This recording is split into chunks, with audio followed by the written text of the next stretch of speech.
We'll see what happened. We'll see what happened here as we're going through it. The reality of it is these are not the typical people you negotiate with. They're just not. And they're not going to keep any of their promises. They're simply not. They're wired in a very different way.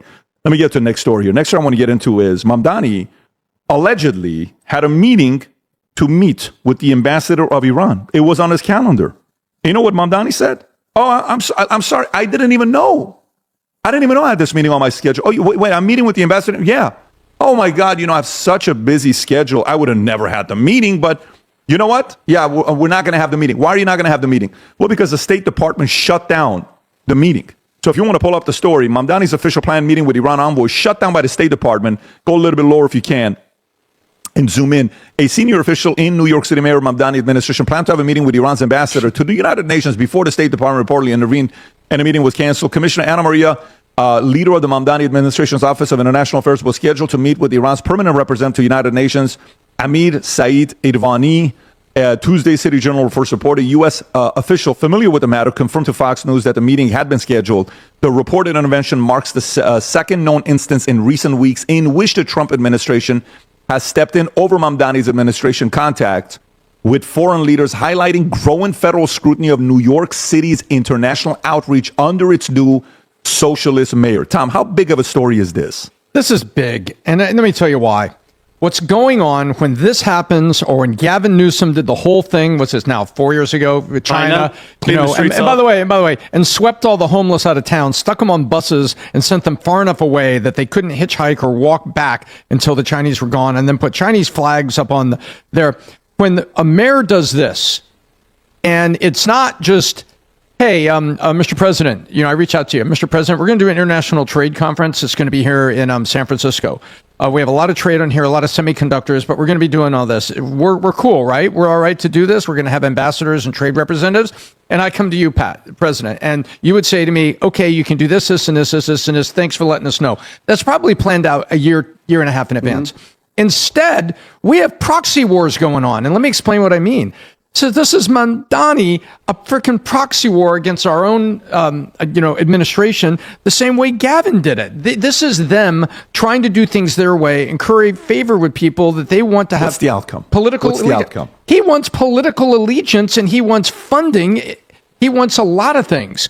He wants funding to come through the dark accounts back into PACs to help him. That's what he's asking for. He's asking for a lot of things. In my opinion, this is Tom's observant opinion. Asking who? He's asking Iran and other dark sources of funding to come support him. That's my opinion. Going there, Tom. I'm going there. That's what I think. I don't think it's just for, this is just the camaraderie of Muslims in here. No, the aspirations they have are bigger. Listen to Tlaib. Listen to what she was screaming into the microphone this weekend. Their aspirations are bigger. They are doing this, and it's mayors basically running like a proxy war diplomatically against our own administration. Yeah, and this guy, if there's one thing Americans should be grateful for, is the fact that this guy wasn't born in America. Because if he was born here, you know what this guy would be? He'd be the number one candidate for president, ahead of everybody. He's just too good on what he's doing. And while this is taking place in New York, another story comes out. Mamdani's immigrant map omits Irish, Italian, Jewish contributors to New York City. New Yorkers are criticizing Socialist Mayor Mamdani's administration for touting a map celebrating the city's immigrant enclaves that omits the Italian, Irish, and the Jewish communities that have been such integral parts of the Big Apple history. Mamdani's deputies promoted a new campaign in May to celebrate the city's ethnic neighborhoods with a map entitled New York City's Immigrant Enclaves that features 30 communities, including a number of Muslim communities such as Yemeni, Pakistani, Egyptian, African, Palestinian neighborhoods. Also represented are Chinese, Korean, Albanian, Colombian, Dominican, Ecuadorian, Indian, Haitian, Polish, and other neighborhoods. But critics are ripping the map for ignoring, if you want to pull that up a little bit so they can see it, ignoring European neighborhoods that were the original such as Little Italy, or the long-standing Irish and Jewish neighborhoods that helped build New York City throughout the late 1800s and early 1900s. Queens Republican Councilwoman Joanne Ariola ripped the city hall for exclusionary graphics and told New York Post that it appears Mamdani doesn't think Jews, Italians, and Irish count. The Post reported they were able to get a little Bo Tibet in there. But what about the original little neighborhoods, Little Italy, Councilman Ariola said, and what about the areas like the Woodlawn in the Bronx, which are home to plenty of Irish immigrants. Do the Irish Italians not count for mayor's office? State Assemblyman Kalman Yeager bashed Mamdani for erasing Jews, and he added, Mr. Mamdani, erasing Jews is an essential part of the brand, part of his brand. No surprise. Joseph Scalessa, founder of the Italian-American Museum on Mulberry Street, said the mayor's map is a terrible mistake. Italian-Americans are still a major population in New York City. To not recognize where Italian-Americans came from and settled is a terrible mistake. I don't understand why Little Italy isn't included. Adam, your thoughts on this story? I mean, what a freaking disgrace. If I'm the average New Yorker, if I'm an Italian right now, and I just woke up and I was like, are you trying to tell me that Mamdani erased Little Italy? I'd be going crazy right now. I think a lot of Italians voted for Cuomo, but the ones that voted for Mamdani, disgrazia, what are you talking about right here? If there was any group of people who helped build New York to what it's become, you got to put Italians at the top of the list. Then you got the Jews, then you got the Irish, and he conveniently left all three of them off the list. But somehow, the great Mamdani, the great wizard of communism, he remembered conveniently little Bangladesh, little Yemen, and of course, little Palestine. Who can't forget the lovely time of year in little Palestine? Click, click, boom. The fact that this is what's going on in the modern day New York. If you're a New Yorker who's been born in New York and you're sitting around and being like, yeah, I like what's going on here. You obviously don't care about your city, and you obviously don't care about your country. And Vinny, what's the one line from Big Pun? Back in the middle of Italy, the riddle some middlemen who didn't do diddly. There you go. Listen to some Big Pun before you end up in punishment land, Mamdani. Okay, get some Big Pun. Yeah, and by the way, Andrew Schultz had Mamdani on, and they did an interview with him. That's homie. They were glazing all over him. Well, they were interviewing. They loved it. Well, they had him on. And it was a very positive, supportive. I'm willing to pay a little bit more taxes. Yeah. But even Andrew Schultz this last weekend, who was supportive of Mamdani, came out and said the following about Mamdani saying 78 degrees. This is what Schultz had to say. Go for it. When we say AC, it's 72 and below. 72 degrees and below. You're even a little high with that one, but I'll let you rock. I know Zoran was saying keep it at 78, but he's this is America. He was feeling a little too good. Knicks at 5. He was like off the high. He's like, we don't need it, but he was wild. Getting a little hot under the collar. 64, just despite him even suggesting such a thing. Our AC blew out. It was cold for a little bit. It was cold for a little bit. It actually blew the fuck out. Yeah. So you can pause it right there. I mean, listen, this is how it works. I like certain people's personalities. I don't have to like your ideas. One could like and say, I like Mamdani's personality. Let's just say maybe Andrew likes Mamdani's personality, but not policies. No matter how much I like you, it doesn't mean I have to support your policies. And now it's hitting the city. And now you're seeing things that they would do, how that's going to impact. So what I'm looking forward to seeing is how a lot of the people that were supporting this guy are not going to come out and say, holy shit, what the hell is going on? Are we going to sit here and just take it? And I don't know if you guys are watching what happened. While they're talking about, millionaires and billionaires and all this stuff, guess who's giving themselves the biggest raise? Mamdani comes out and says he's giving himself an 18.2% raise. That's smart. That's kind of fair, right? Isn't that great? You get to pick and choose how much taxpayers should give you money. I'm going to give myself an 18.2% raise. Go a little bit lower. Bill Ackman's zoom in a little bit if you can. Billionaire Bill Ackman questions New York City's Mamdani on Tuesday after a mayor-appointed commission recommended an 18.2% salary increase for the mayor. But that's a mayor-appointed commission. So, hey, Vinny, can you please, I'm going to have my wife appoint her as the commission to dictate how much of a raise I deserve, is what I'm going to do. So what did my wife say I deserve? I think she said, you've done such a good job 22%. Taxing everybody and ruin New York City that I think we should raise your salary by 18.2%. Oh, my God. Well, I didn't choose the raise. It's a mayor-appointed commission that chose this raise. Mamdani's appointed advisory commission is recommending an 18.2% raise for himself and other elected officials because of inflation. Yet his self-appointed rent guidelines board, which is supposed to consider inflation in setting rents, froze rents for 2 years. Ackman wrote on X, a question for mayor. How is this fair or appropriate? This is the part with contradictions coming up. Vinny, where are you at with this? You're a New York guy. But these are okay. With all these people, with everybody that's disappointed now, like Andrew and everybody, I know it's something small, but it's the air conditioning. I know it's funny, and I get it, he's a comedian, but do you really think these people were that dumb not to know what a freaking self-described socialist, communist, supporter of freaking terrorists? Are you guys surprised? Like that, you can't be that dumb. You're educated. You guys are smart. And remember, it was like, I'll pay the 1%. I'll pay the 2%. It keeps going up. They're paying themselves money. And then when people in his office are trying to meet with the ambassador of Iran, like what? And it was made in error. What are you talking about? This is one of, if not America's biggest enemies.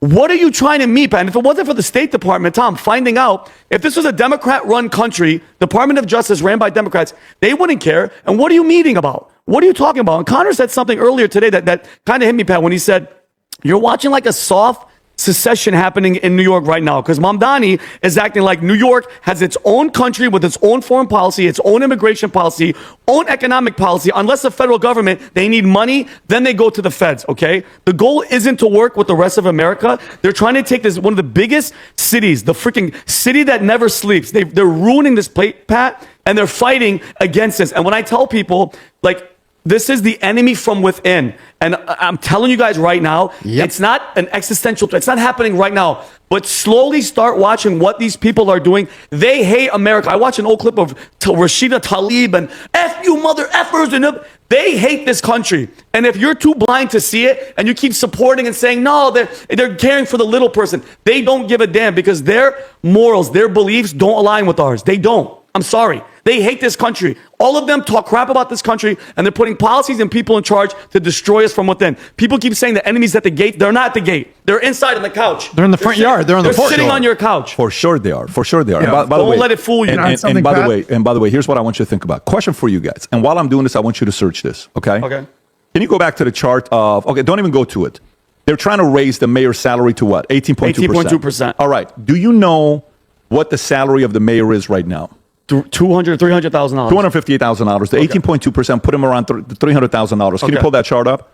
Okay, so look, if you look at that right there, 258 with the new raise, he would be at 305.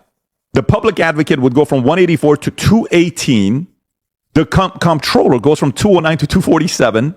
And then the borough president goes from 179 to 212. Okay, now here's a question for you: whose job is a bigger job, mayor's or J.D. Vance?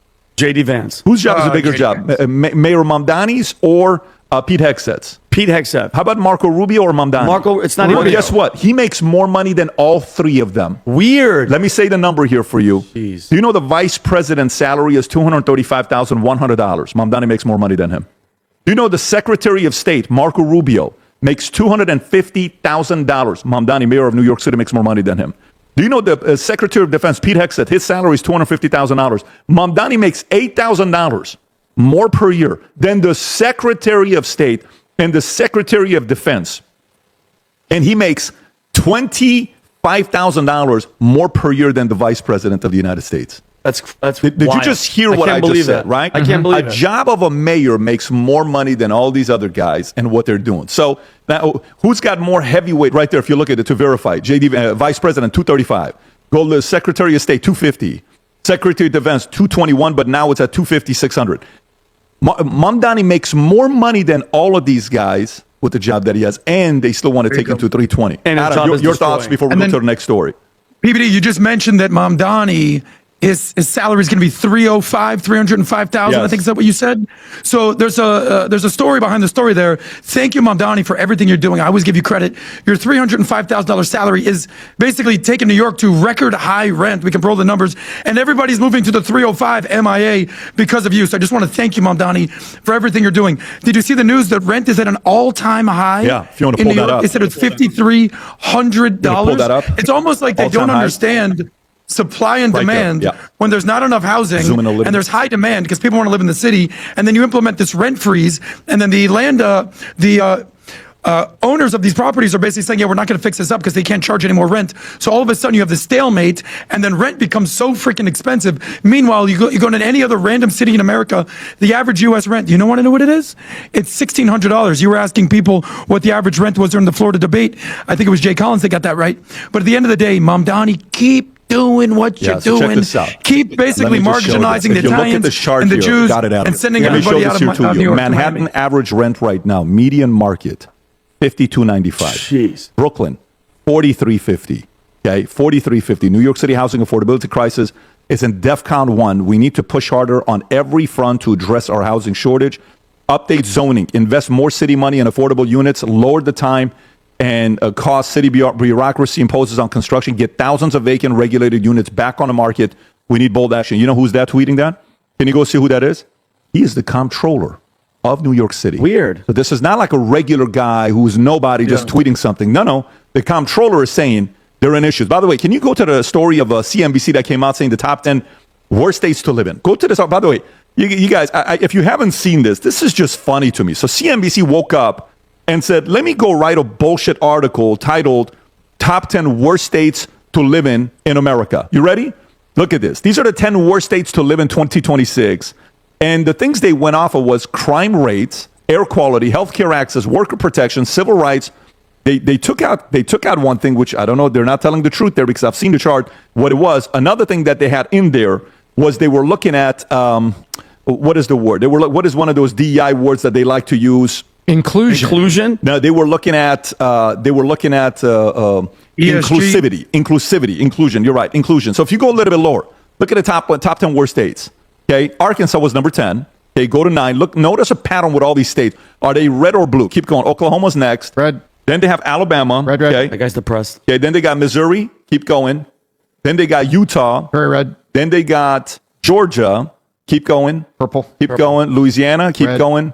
Go a little faster. Indiana. Keep going. Then you got Texas. Oh, it's one of the worst states. Oh, yeah, red. for sure. And I look at number 1. Go to number 1. Number 1 is Tennessee. Tennessee is the lowest taxes all in out of all the states. Now, can you do me a favor while they're doing this? Can you do me a favor and go type in 2025 top 10 best and worst states in net migration? These are states that are gaining the most and losing the most. Type in top 2025. No, just do it on ChatGPT. 2025 top 10. 2025 top 10 states in best and worst net migration. I want you to see this. How the hell do you say these states are the worst states to move into? In net migration, net, N-E-T, migration, net migration. So when you look at this chart, no, you already did 2025. Just press enter. There you go. So top 10 states in net migration. Look what you'll notice here. If you look at the best and the worst, who do you think is the worst? Go a little bit lower. California. Okay, so the best states is North Carolina, positive 84,000. Texas, number 2. If Texas is so bad and it's the second worst state, why the hell are people moving there? Are they dumb? Is that what you're saying, CNBC? South Carolina's 3, Tennessee's 4. So 2 out of the 4 states that they said is the worst, their top 2, are in the top 4. Then Arizona, Georgia was on their list as the worst. Alabama was on their list as their worst. Florida, Idaho, Nevada. Now look at the worst. Look who's at the top 4 worst. Keep going lower. You did the best and worst, didn't you? Or just gave you the best? Okay. So look at the worst. If you look at the worst with a T, you will notice number 1 is California, minus 229. New York, minus 138. Illinois, minus 40. Jersey, minus 37. Massachusetts, minus 33. Louisiana, 14. Maryland, Colorado, Hawaii, Connecticut are losing. But no, CNBC. No, not at all. You want to talk about Texas and Tennessee are the worst states. Why is there a stock exchange going to Texas? Why is Goldman Sachs building a building there that's their second headquarters, 800,000 square feet? Why are all these major companies moving to Texas? Tell us why. Tell us why, CNBC. Oh, inclusivity is bad. And it's one of the main reasons. Really? Or is it yours? Can you actually go and see who the hell wrote this article?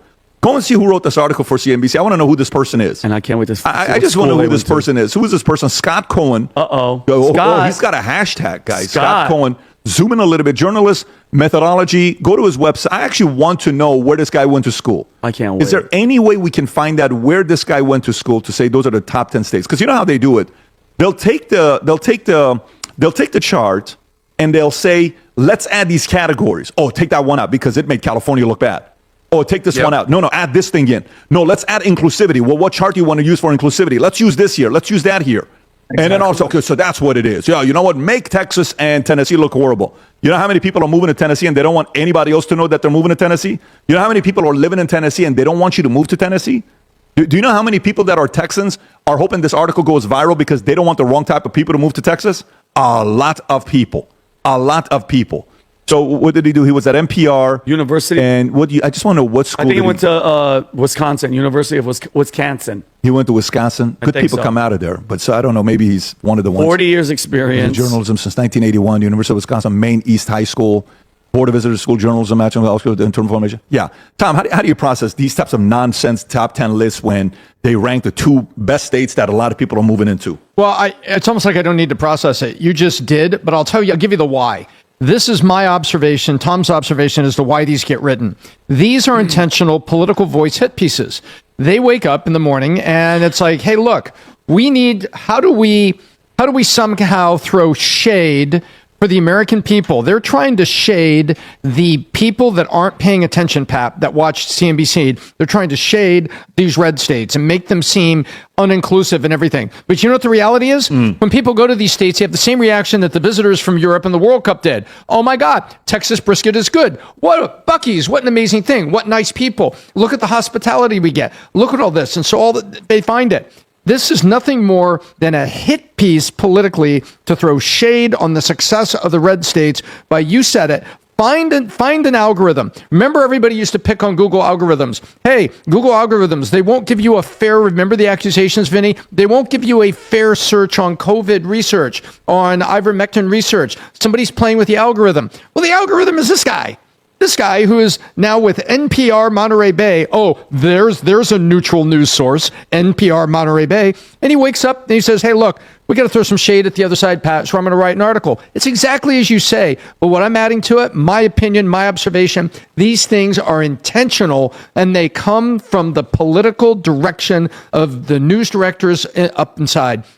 That is my observation. That is my conclusion based on my own independent analysis. I'm not accusing anybody of a crime. What I'm accusing them of is injecting personal editorial bias and calling for these Adam, your thoughts and on lining this? them up. Look, this is one of those things that if you're solving for something, you'll find some stat that agrees with basically whatever claim you're trying to make. But what's the number one thing that everybody says is the number one issue anytime that it comes to an election? What's the number one thing? The economy, stupid. It's the economy, stupid. It's affordability. So if you're talking about the least unaffordable states, not all these other things, air quality, worker protections, inclusiveness, trans rights, ESG, all these things. If you're talking about the least affordable states, there's the top 5. That's California, Hawaii, Massachusetts, New York, and New Jersey. Now, what do all these big, beautiful states have in common? They're all the big, blue, beautiful states. So if you're solving for affordability as the number one thing, those are the states to avoid. And PBD, you hit the nail on the head. Net migration. People are moving to Texas. People are certainly moving to Florida. And people are moving to Tennessee. So don't be fooled by these ridiculous stats because they clearly have an agenda on them. Yeah. Vinny, any thoughts for you? No, I'm good. Okay. So there you have it. All right. So that's that story.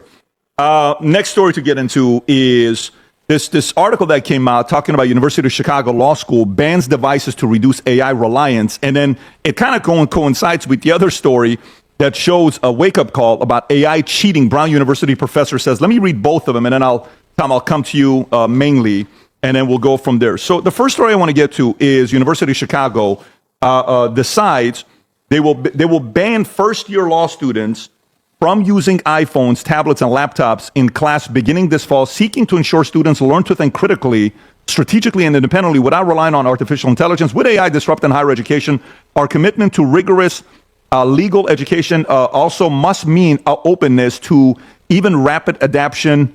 Administrators say a willingness to rethink our practices is consistent with our law school's long history of innovation.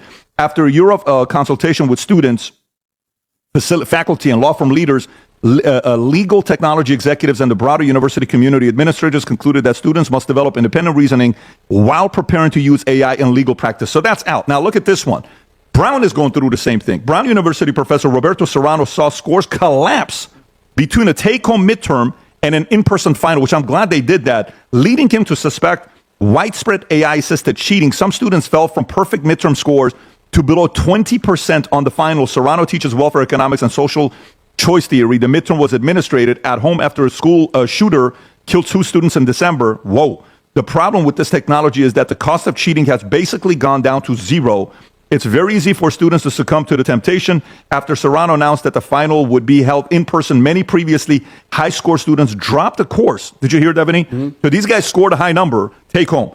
All of a sudden, they're like, no, we're doing it in school. It's like, oh, shit, drop the course. Why? Because they haven't been studying at all. Others who earned grades in high 90s on the midterm scored in the 50s. You scored 90s in a take-home midterm. You're scoring 50s in school. Are you surprised? Serrano shared the details with Brown Standing Committee On the academic code on July 8th, university spokesperson Brian E. Clark said the committee would proceed according to the procedure and that Brown treats every academic integrity allegation with the utmost seriousness. Tom, your thoughts on this? Well, first of all, I love both these stories for two very key reasons. Number one, University of Chicago Law School, and people may not think of it like this, but law schools and MBA schools, business schools, they want to protect their reputation. And what they don't want is a bunch of people coming out zombies that don't know how to perform. I mean, Pat, how long would it take if you were doing a staff meeting and you're talking about strategy? We got some challenges. Hey, wait, it's February. We have some challenges. We need to make a plan on this and everything. People are sitting in your conference room. How many of them are sitting there on laptop or an email? They're not. We're talking about the numbers in front of us and try and make a decision. If these people were just AI zombies coming out of MBA school, how long would it take you to figure that out, Pat? Not long. 15 minutes. And be like, you graduated from Harvard with a Harvard MBA and you can't come in here to this room and just speak intelligently, form sentences, and have your thoughts across and do this. You have to go back to your desk and let AI do for it. So Brown is University of Chicago, they're concerned about, number one, the reputation of the school, and number two, the ability of the school to attract students. I love what they're doing. They're saying, time out. Put all those devices away. Let's talk about legal theory. Let's hear you reason. Let's hear you debate a fellow student the way you would in a courtroom.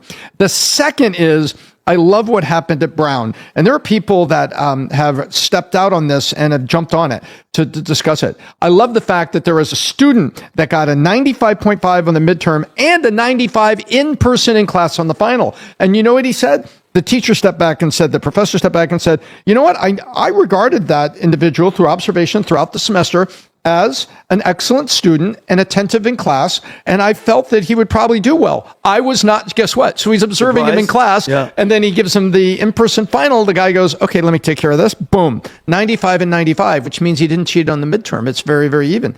Then there was another student he said I liked equally well, but the guy was somewhat less initiated, and he had a 55 in the midterm and a 55 in the final. Guess what? Consistency. Maybe he's working two jobs, maybe it was, maybe he's struggling with the class, but the two scores proved he was there.